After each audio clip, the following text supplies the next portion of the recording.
Hugh Hendry is one of my most favourite people in the world. Always love every time I get a chance to get together with him.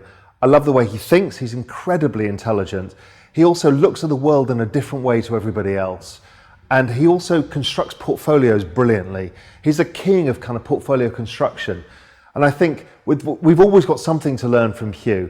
He's always going to be engaging and funny as well. So I'm sure we'll have a good chat. We'll ramble off path as ever with Hugh, explore different areas of the world. Because Hugh's got this great brain and a great way of thinking that I always love to sit down and kind of pick his brain and how he thinks about things.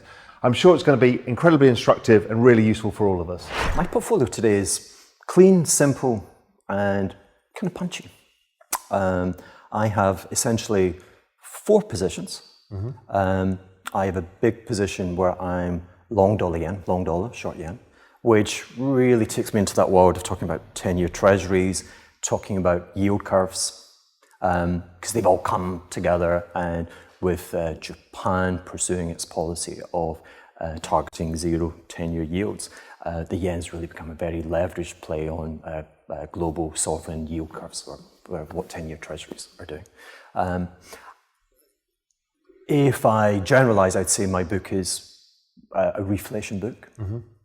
And therefore, somewhat, I think you can challenge me and we can push back. So I have that position.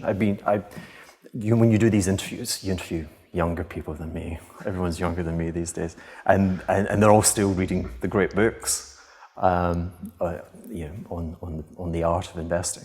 And when you start carrying FX positions, big ones, one of my favorite.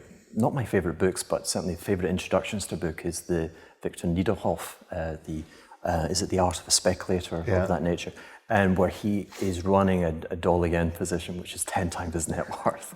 I mean, there is a reason why he doesn't really manage a hedge fund today.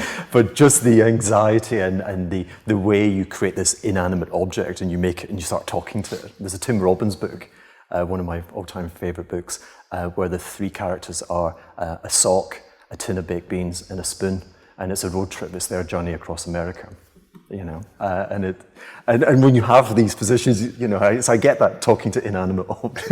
Anyway, I diverse it, which is unhelpful. So reflationary trade, we have dollar yen, which, as I say, really a proxy for, I guess, wanting to pay global rates. We have probably our biggest risk position. Is in Europe. We think the one real global outlier in terms of mispriced security is the 2-year Schatz, the 2-year German government bond yield. Hugely negative. Hugely negative. We entered that after the French elections. Paz will discuss what we were doing before and after. We had we had a very elegant trade going into. It was a remarkably low probability that Le Pen would win. Remarkably low, and yet she did seize 35% of the popular.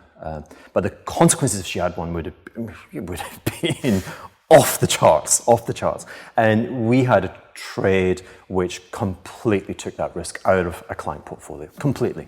And you could have had immense asymmetry to the upside. And it was interesting that the public markets would sell you that ahead of the event for free.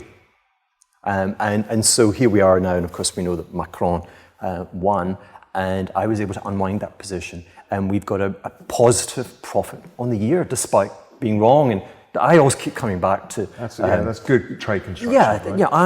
This is the 15th year of what now is a very modest hedge fund, micro hedge fund, and you get tenure as a manager via what happens when you're wrong. So there's one where we went wrong. It's a low probability event, but the event didn't happen. If it happened, it would have unlocked like a 40% return on NAV, and it didn't happen, and yet we still walked away with 40 basis points. Which is great. I'll take that. Give me that every time.